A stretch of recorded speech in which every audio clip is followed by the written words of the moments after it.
Hello guys, welcome to my channel Venju world. और मैं आपके साथ शेयर कर रही हूँ Venju FF a game of power. कहानी स्टार्ट करने से पहले अगर आपने इसके बाकी के पार्ट नहीं देखे हैं तो देख लीजिए ताकि आपको समझ में आ जाए कहानी में चल क्या रहा है। तो बिना किसी बकवास के कहानी स्टार्ट करते हैं। कहानी स्टार्ट होती है अपने वैन और जाओ से, जो उस गुफे के अंदर जा रहे होते हैं। और ये किस गुफे में जा रहे हैं वो तो आप इसके बाकी के पार्ट देखेंगे तो आपको समझ में आ ही जाएगा। तो फटाफट देख लीजिए। वैन जाओ को बड़े प्यार से देख रहा होता है और जाओ उतना ही गुस्से में फूल रहा होता है। काफ़ी देर हो जाता है और वैन तो जाओ को देखना बंद ही नहीं कर रहा था। जाओ गुस्से में फिर कहता है तुम मुझे ऐसे क्यों देख रहे हो। वैन जाओ से कहता है तुम इतने सुंदर जो हो, तुम्हारे चेहरे से मेरी नज़र हट ही नहीं रही है। इसमें मेरी भी क्या गलती तो तुम्हारे चेहरे की है। जाओ बस कहता है फालतू की बात और गुस्से में ही फिर से चलने लगता है और अपना वैन फिर से काम में लग जाता है। मतलब अपने जाओ जिसू को देखने के काम में। वैन तो जाओ जिसू को देखा ही जा रहा था और जाओ जिसू उतना ही गुस्से में चला जा रहा था। अब वो लोग गुफे के काफ़ी पास आगे होते हैं। अचानक से जो उनके पीछे 5 सैनिक चल रहे होते हैं, उन सैनिक में से एक सैनिक वही जानवर बन जाता है और दूसरे सैनिक को मार देता है। और जैसे कि एक सैनिक दूसरे सैनिक को काटता है तो वही सैनिक उसकी तरह बन जाता है, मतलब उसकी भी आंखें ग्रीन हो जाती है। फिर वो अचानक से जाओ जिसू पे हमला करने वाला रहता है, तभी जाओ जिसू को वैन बचा लेता है। वैन एक ही हाथ से उस आदमी को एकदम हवा में उठा देता है। वैन ने उस आदमी का बहुत ही तेज गला पकड़ा रहता है। ऐसा लग रहा था कि वैन तो उस आदमी की गले की हड्डी तोड़ ही देगा। ये देख के जाओ घबरा जाता है।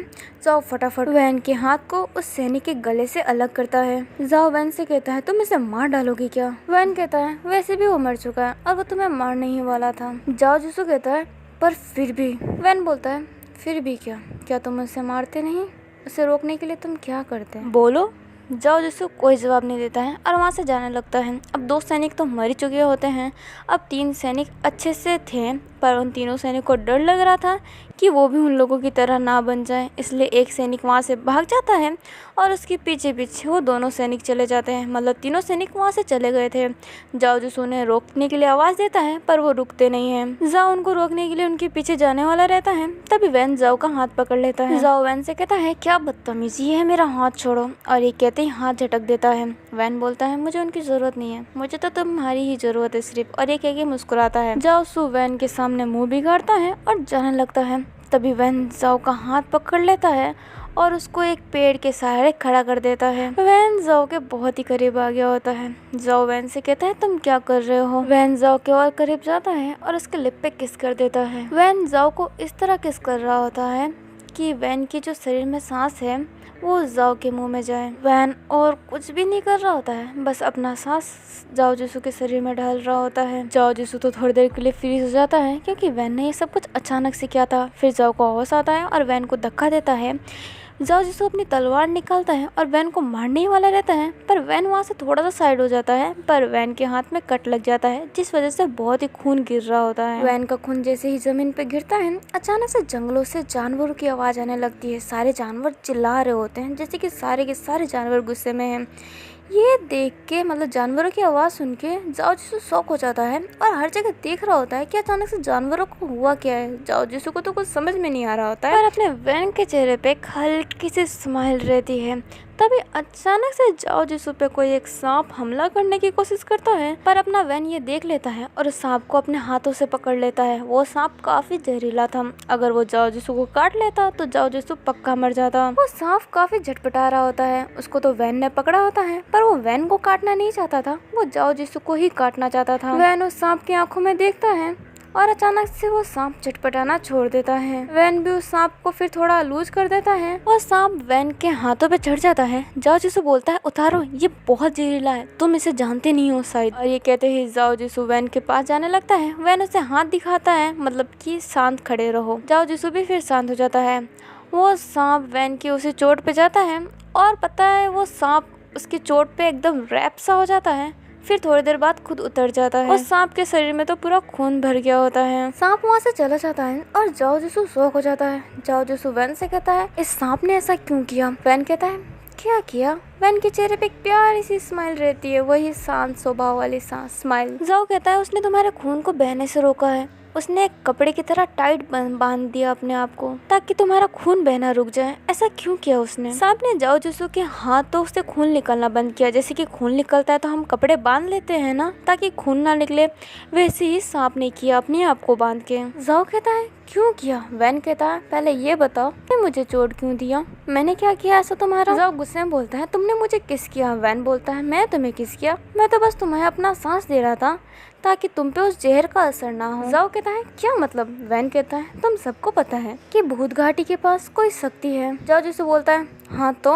वैन बोलता है मैंने तुम्हें अपना सांस दिया ताकि तुम अगर उस गैस को सूंघ भी लो तब तुम पे उस गैस का कोई असर ना हो और तुम जानवर ना बन जाओ। जाओ जिससे बोलता है तुम मुझे ये कह भी तो सकते थे। वैन बोलता है अगर मैं कहता तो तुम क्या मुझे ये सब करने देते? तुम बोलते अपना वही लाइन मैं मरने के लिए मंजूर हूँ पर तुम्हें मैं किस नहीं करने दूंगा। तुम यही कहते ना? कौन सा कहने देते? हाँ लो कर लो। ऐसा नहीं कहते ना, इसलिए मुझे जबरदस्ती करना पड़ा क्योंकि मुझे पता है तुम वो जानवर बन जाते पर मुझे अपने होठ के आसपास भी नहीं आने देते हैं, इसलिए मैंने ये बिन बोली किया। अब चले, हम उसे गैस को रोकना है नहीं तो और लोग भी ऐसे जानवर बन जाएंगे। और ये कहते ही वैन वहाँ से जाने लगता है और जाओ जिसू भी अपना तलवार अपने कमर में डाल देता है और जाने लगता है।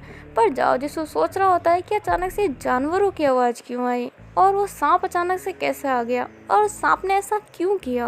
आप भी ये सब सोच रहे होंगे ना, तो मेरे इस कहानी के साथ बने रहिएगा क्योंकि वक्त के साथ हर सवाल का जवाब आपको मिलता जाएगा। अब वैन और जाओ उस गुफे के काफ़ी पास पहुंच गए होते हैं और वहाँ से वो ग्रीन गैस साफ दिखाई दे रहा होता है। हर जगह ग्रीन ग्रीन हो गया होता है। वैन जाओ से पूछता है वैसे तुमने इस गुफे की खुदाई करने का क्यों सोचा? जाओ बोलता है कहा जाता है कि इस गुफे में बहुत सारा सोना है, इसलिए हमने यहाँ पे खुदाई करवाने का सोचा था पर हमें नहीं पता था कि कुछ ऐसा होगा। वैन बोलता है ठीक है। फिर वैन बोलता है जाओ से कि तुम यहीं पे रुकना। जाओ बोलता है तुम कहाँ जा रहे हो? वैन बोलता है उस गैस को रोकने। जाओ बोलता है मैं भी चलूंगा। वैन बोलता है आगे तुम्हारी जान को खतरा है, तुमने पूरा सांस लेने ही कहाँ दिया, बीच में ही मुझे तलवार मार दिया, इसलिए ये जो शक्ति मैंने दी है ये ज्यादा देर तक नहीं चलेगी। आगे तुम गए तो तुम्हारी जान पे खतरा हो सकता है, तुम उसी जानवरों की तरह बन सकते हो और तुम और सांस लेने के लिए तो तैयार होगे नहीं क्योंकि तुम मुझे अपने होठ के आसपास तो आने दोगे नहीं, इसलिए तुम यहीं पे रुको। मैं अपने होने वाली पत्नी के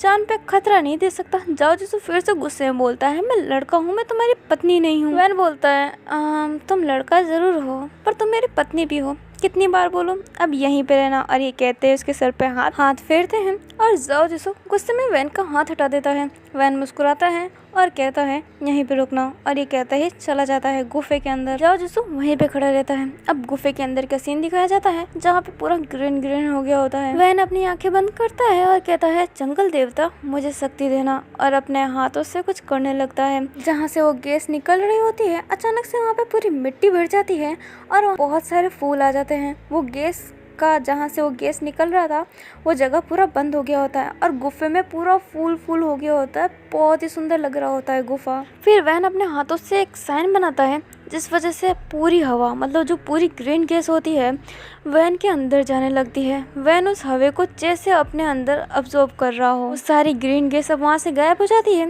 और जाओ भी बाहर से देख लेता है कि वो सारी ग्रीन गैस गायब हो रही है, मतलब वैन ने अपना काम कर दिया है। पर वो ग्रीन गैस काफी ज्यादा होती है, इस वजह से वैन के शरीर में कमजोरी आने लगती है। जब वैन अपनी शक्तियों का इस्तेमाल करता है तब वहाँ पे वैसी ही रोशनी होती है, मतलब डार्क पर्पल और ब्लैक। पूरी गुफा उसी रोशनी से भर गई होती है। वैन बहुत ही कमज़ोर हो गया होता है और उसे कहीं जाने का मन नहीं होता है। जाओ जिसू थोड़ी देर इंतज़ार करता है और जब वैन नहीं आता है तब वो भी उस गुफे की तरफ पहुंचने लगता है। जाओ जिसू ने अपनी शक्ति यूज करना बंद कर दिया था और वो सीधा खड़ा था पर उसको हल्का हल्का चक्कर आ रहा था, वो चल नहीं पा रहा था कहीं। वैन गिरने ही वाला था तभी जाओ जिसू आके उसे संभाल लेता है। वैन जाओ जिसू को देख के खुश हो जाता है और एक स्माइल करता है पर अपना वैन बेहोश हो जाता है। वैन जैसे ही बेहोश होता है वैन का सर जाओ के कंधे पे रहता है। जाओ जिसू वैन को बड़े ही प्यार से वहीं पे सुला देता है। जाओ जिसू आसपास देखता है तो पूरी हरियाली हो गई थी, पूरी फूल फूल। वो देख के जाओ जिसू बहुत शौक रहता है क्योंकि जब खुदाई स्टार्ट होने वाली थी उससे पहले जाओ जिसू उस गुफे में आया था तब ऐसा कुछ नहीं था फूल फूल, वो बहुत ही गंदा जगह लग रहा था। पर आज बहुत ही सुंदर लग रहा था। जाओ जिसू उस जगह को देखता है और फिर वैन को देखता है। जाओ सू मन में सोचता है, भूत घाटी के राजा के पास इतनी प्यारी शक्ति है क्या, या फिर ये केमिकल ने किया है। जाओ बोलता है, नहीं नहीं, ऐसे दानव के पास इतनी प्यारी शक्ति कैसे हो सकती है, ये कितना प्यारा लग रहा है। फिर जाओ की नज़र वैन पे पड़ती है जो बेहोश होता है। वैन मन में सोचता है, मैं इसे मार दूँ क्या, अब तो ये गैस भी बंद हो चुका है, इसकी हमें कोई ज़रूरत नहीं है। और ये कहते ही अपना तलवार निकाल लेता है। जाओ यही सोच रहा होता है।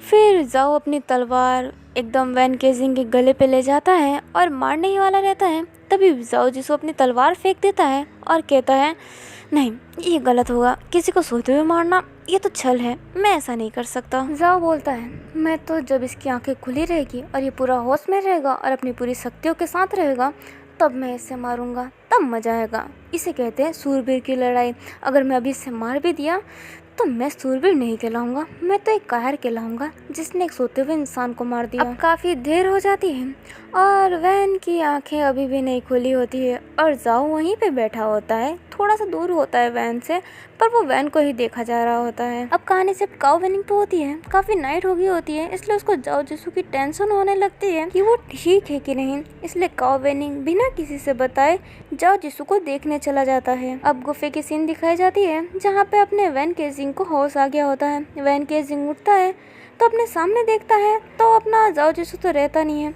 वैन को लगता है कि जाओ जिसू उसको छोड़ के चला गया है। तभी पीछे से जाओ जिसू की आवाज़ आती है जो कहता है, होश में आ गए, कब से इंतजार कर रहा था, कितनी नाइट हो गई है, अब घर भी चलना है कि नहीं। जाओ जिसू की आवाज़ सुन के वैन को खुशी मिलती है। वैन मुस्कुराता और कहता है, ठीक है चल लेते हैं, और ये कह के उठ जाता है। फिर जाओ जिसू भी उठता है और चुपचाप उस गुफे से जाने लगता है।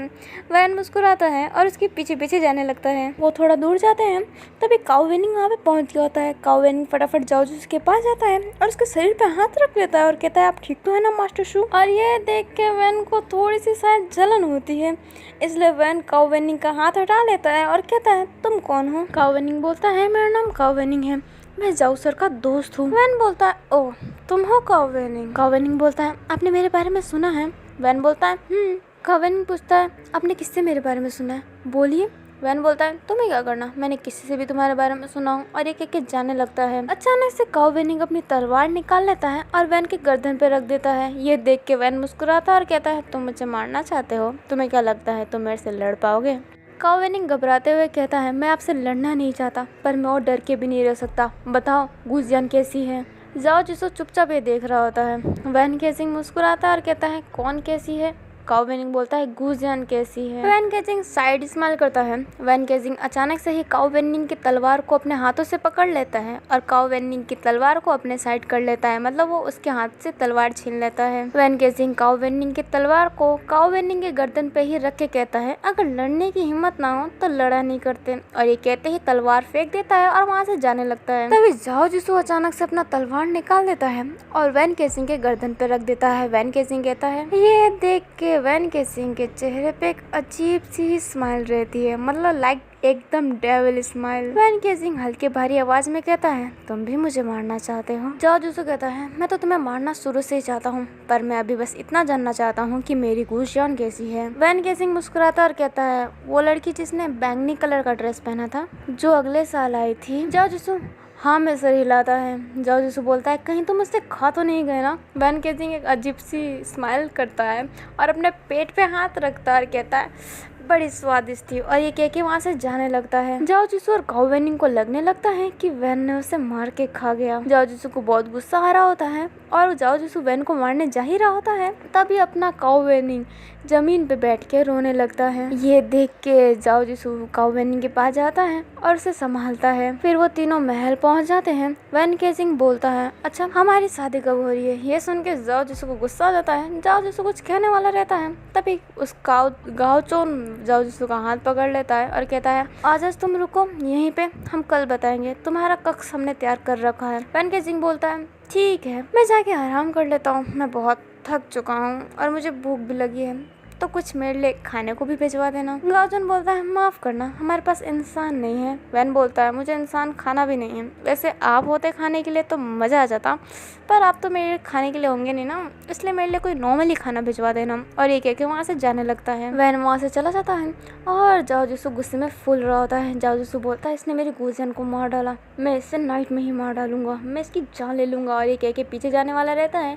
तभी गाओचन फिर से उसका हाथ पकड़ लेता है और कहता है मैंने कितनी बार कहा है अपना गुस्सा शांत रखा करो। गाओचन जाओ जिसु से कहता है तुमसे कोई मिलना चाहता है। जाओ जिसु बोलता है कौन? गाओचन बोलता है राजकुमार जिन। जाओ जिसु राजकुमार जिन के पास चला जाता है उनसे मिलने के लिए। अब कहानी शिफ्ट अपने वैन पे होती है जो अपने कमरे के खिड़की से चांद को देख रहा होता है। वैन अपने हाथों को चांद के आगे ले जाता है जैसे कि वो चांद को छू रहा हो। वैन कहता है मुझे पता है तुम लोग कितने गंदे चाले चल सकते हो और मुझे पता है तुम आगे क्या करने वाले हो। वैन कहता है जाओ जिसु का इस्तेमाल करोगे ना मुझे बर्बाद करने के लिए, जो करना है कर लेना, मैं तो बर्बाद होऊंगा नहीं पर तुम जरूर हो जाओगे और जाओ जिसु मेरा हो जाएगा। और ये कहते ही वैन के चेहरे पे एक डेविल स्माइल रहती है। अब अपने जाओ को दिखाया जाता है जो राजकुमार से बात करने के लिए पहुंच गए होते हैं। जाओ राजकुमार जिन से बोलते हैं आप अचानक से यहाँ पे क्या कर रहे हैं? राजकुमार जिन बोलता है तुमसे कुछ बात करना था। जाओ बोलते हैं हाँ बोलिए। राजकुमार जिन सबको बाहर जाने का इशारा करते हैं और सारे बाहर चले जाते हैं। अपने वहाँ पे काव वेनिंग नहीं जाता है बाहर। राजकुमार जिन बोलते हैं मैं तुम्हें भी बाहर जाने को बोल रहा हूँ। काव वेनिंग जाओ जिसु की तरफ देखते हैं।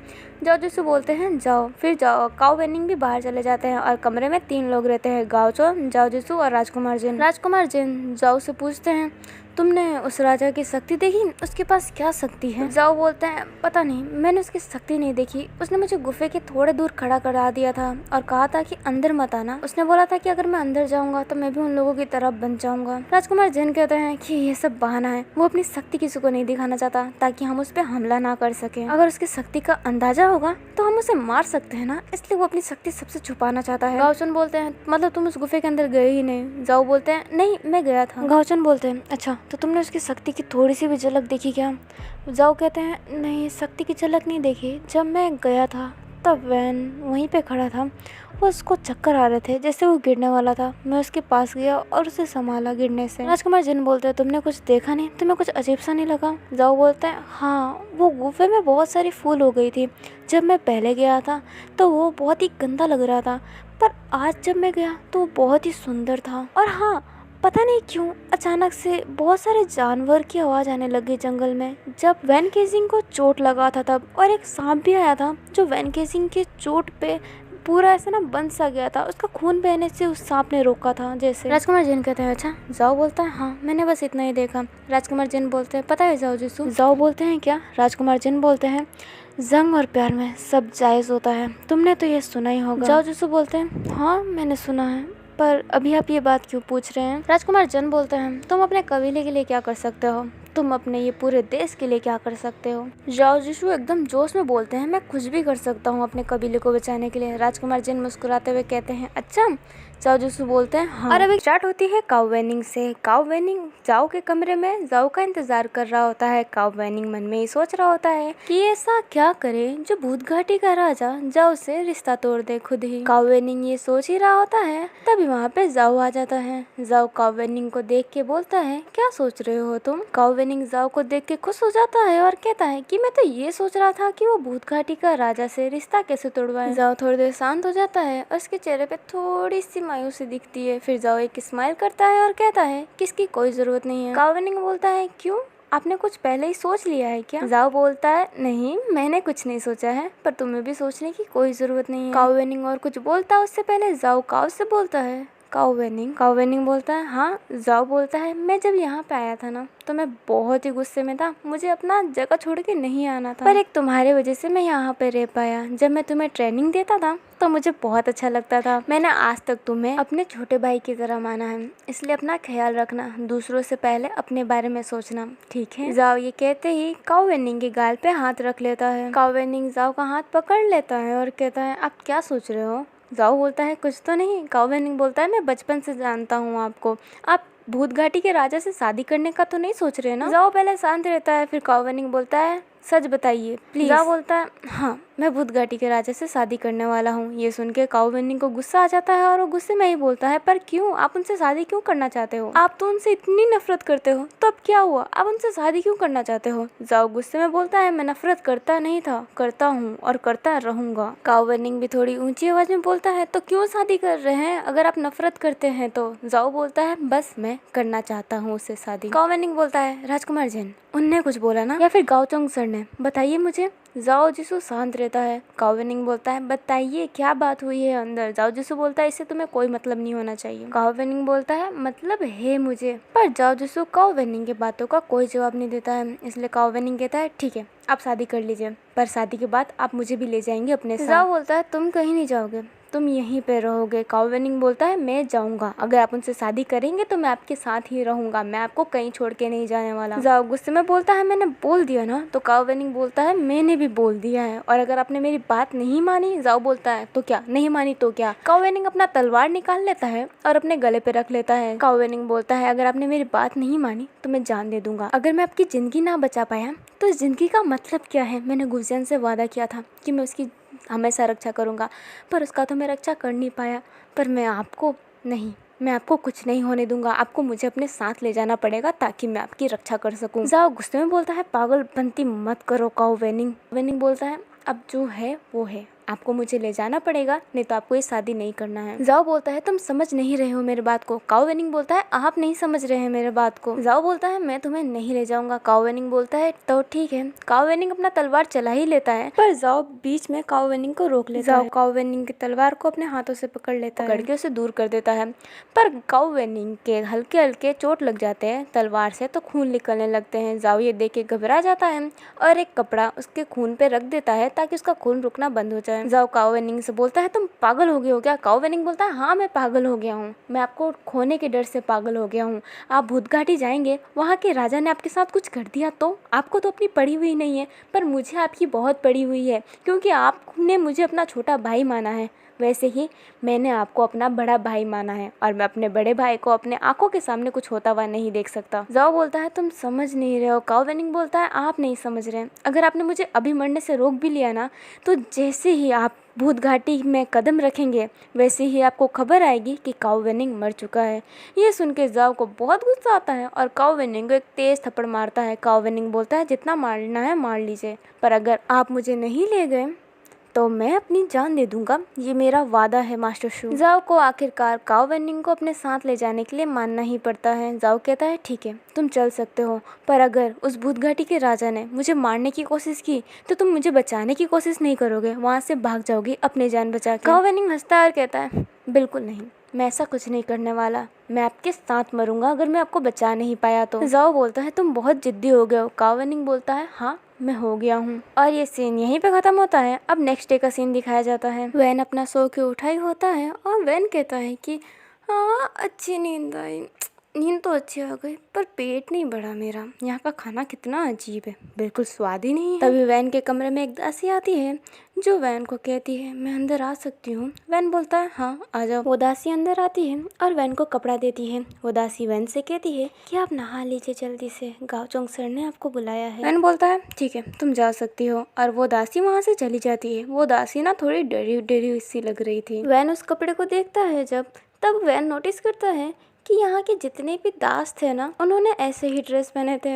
वैन मुस्कुराता है और कहता है, क्या छोटी हरकत है। अब सैनसन को दिखाया जाता है जो अपना वही डर डर के गाओचोंग से बोल रहा होता है, आपने ठीक किया है क्या भूत घाटी के राजा को एक दास का कपड़ा देके? गाओचोंग बोलता है, मैंने ठीक ही किया है, वैसे भी मेरे पास कोई और कपड़े नहीं थे, वो इसी काबिल है हमारे दास बनने के। सैनसन डरते हुए बोलता है, आप पागल हो गए हो भाई, अगर उसको गुस्सा आ गया और उसने हमें मार दिया तो? गाओचोंग अपने भाई से बोलता है, तुम कितना डरते हो, तुम डरना बंद करो, पता नहीं तुम कैसे किसी कबीले को संभाल सकते हो। अब अपने वैन को दिखाया जाता है जो एकदम नहा धोवा लिया होता है। वैन ने वही दास वाला कपड़ा पहना होता है, पर वो कपड़ा वैन पे इतना खिल रहा होता है, मतलब वैन बहुत ही सुंदर लग रहा होता है उस नॉर्मल से कपड़े में भी। वैन जैसे ही वो कपड़ा पहन के बाहर जाता है वैसे ही सारे के सारे लोग उसे देखने लग जाते हैं, क्योंकि अपना वैन लग जो इतना खूबसूरत रहा था। अपना वैन वहाँ पे जाता है जहाँ पे सारे लोग मिलके बात करते हैं, मतलब जहाँ पे दरबार सजता है वहाँ पे। वैन अपना जैसे ही वहाँ पे जाता है सारे के सारे लोग देखने लग जाते हैं। अपने गाँव चोन को तो गुस्सा आ रहा होता है कि उसने इतना खराब ड्रेस दिया, फिर भी अपना वैन इतना सुंदर लग रहा था। वैन के चेहरे पे एक स्माइल थी।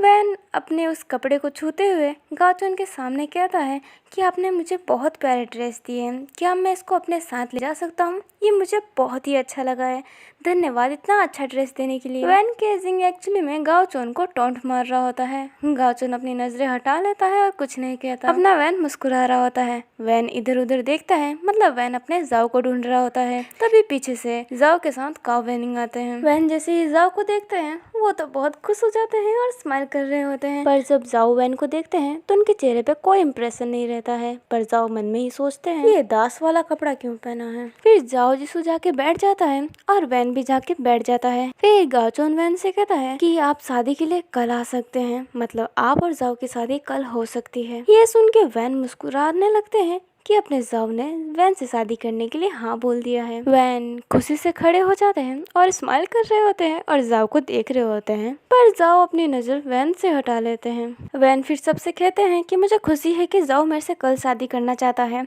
पर मैं कल शादी नहीं कर सकता। हमारे यहाँ पे कुछ रिवाज है और इस रिवाज को हमें मानना पड़ेगा। हम 4 महीने बाद शादी के लिए आएंगे। जाओ तभी वहाँ से खड़ा होकर बोलता है क्या रिवाज है, ऐसा क्या रिवाज है जिसके लिए हमें 4 महीने रुकना पड़ेगा? हम कल शादी क्यों नहीं कर सकते? वैन मुस्कुराता है और कहता है मुझे लगता है कि आपको शादी की कुछ ज्यादा ही जल्दी हो रही है, पर हमारे यहाँ पे रिवाज है कि शादी के 3 महीने पहले तो दुल्हा दुल्हन एक दूसरे को देखते नहीं है, फिर 1 महीने बाद शादी की तैयारी ही चल रही होती है। हमारा रिवाज है, हम बहुत धूमधाम से शादी करते हैं। जाओ कहता है तो ठीक है आ जाइएगा 4 महीने बाद। वैन मुस्कुराता और कहता है आएंगे, जरूर आएंगे और बहुत धूमधाम से आएंगे, हमारा इंतजार कीजिएगा। वैन कहता है हम 4 महीने के बाद 1 तारीख को आएंगे, आप हमारा स्वागत जरूर कीजिएगा। गाँवचोन वहाँ से खड़ा हो जाता है और अपने हाथों पे हाथ रखता है और कहता है क्यों नहीं, हम बहुत अच्छे से स्वागत करेंगे आपका और आपके रिश्तेदारों का, अगर आपके रिश्तेदार हुए तो। और ये कह के गाँवचोन मुस्कुराने लगता है, क्योंकि गाँवचोन को लगता है कि भूत घाटी में कोई नहीं रहता, सिर्फ वैन केजिंग ही रहता है अकेला, उसकी कोई फैमिली भी नहीं है, वो हजारों सालों से जी रहा है वैन। अब ऐसा है कि नहीं ये तो आपको आगे ही पता चलेगा, इसलिए कहानी के साथ बने रहें। अब बैक टू स्टोरी। वैन मुस्कुराता और कहता है धन्यवाद। फिर वैन कहता है जाओ की तरफ देख के कि हमारी शादी पक्का हो ही चुका है, तो क्यों ना जाओ अपना क्लैन दिखाए मुझे, मैं पहली बार आया हूँ और मैं कुछ जाओ से बातें भी करना चाहता हूँ शादी से पहले, एक दूसरे को जानने के लिए। जाओ के चेहरे पे तो गुस्सा दिख रहा था, जाओ मना भी करना चाहता था और वो मना करने ही वाला था, तभी जाओ राजकुमार जिन की तरफ देखता है। राजन इशारा करते हैं कि वैन के साथ बाहर जाओ, इसलिए जाओ बोल देता है ठीक है मुझे मंजूर है, मैं आज आपको बाहर घुमाऊंगा। अपने वैन के तो चेहरे पे एक प्यारी सी स्माइल रहती है। काउ वेनिंग जाओ को इशारा करता है कुछ, जाओ हाँ में सर हिलाता है। फिर जाओ वैन से कहता है मैं आपसे शादी तो कर रहा हूँ पर मेरी एक शर्त है। ये सुन के गाँवचोन और राजकुमार जैन शौक हो जाते हैं कि जाओ क्या शर्त रखने वाला है।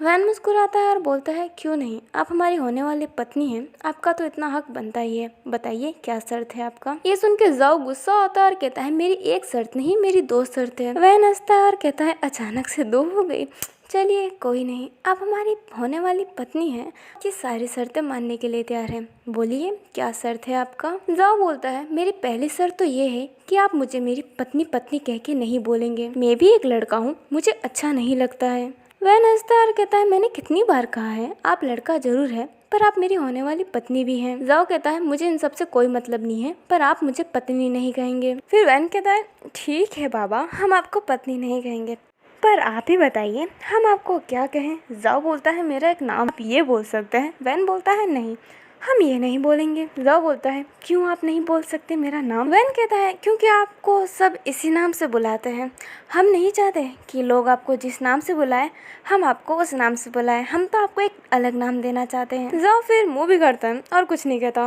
वैन कहता है फिर आजू, हम आपको आजू बुला सकते हैं। जाओ बोलता है कुछ भी बुलाना है बुलाइए पर पत्नी नहीं। वैन बोलता है ठीक है हम आज से आपको आजू बुलाएंगे। वैन कहता है और आपकी दूसरी शर्त क्या है, आप ये बता सकते हैं? जाओ बोलता है मेरी दूसरी शर्त ये है कि मैं अपने साथ काओ वेनिंग को ले जाऊंगा। और ये सुन के वैन के चेहरे पे थोड़ी सी जेलसी दिखती है। वैन बोलता है नहीं, काओ वेनिंग नहीं जा सकता। जाओ बोलता है क्यों नहीं जा सकता? वैन बोलता है मैं आपके दोस्तों को क्यों ले जाऊं? मैं आपसे शादी कर रहा हूँ, आपके दोस्तों से नहीं। अगर कोई दास होता तो मुझे समझ में भी आता कि आप दास चेंज नहीं करना चाहते, इसलिए आप उसको अपने साथ ले जा रहे हैं, पर मैं आपको दोस्त को नहीं ले जा सकता। जाओ से कुछ बोलता है उससे पहले काओ वेनिंग बोलता है मैं इनका दास ही हूँ। सच बोलूँ तो मैं इनका दास हूँ, पर ये मुझे अपने दोस्त की तरह मानते हैं, पर मैं इनके दोस्त से ज़्यादा इनका दास हूँ।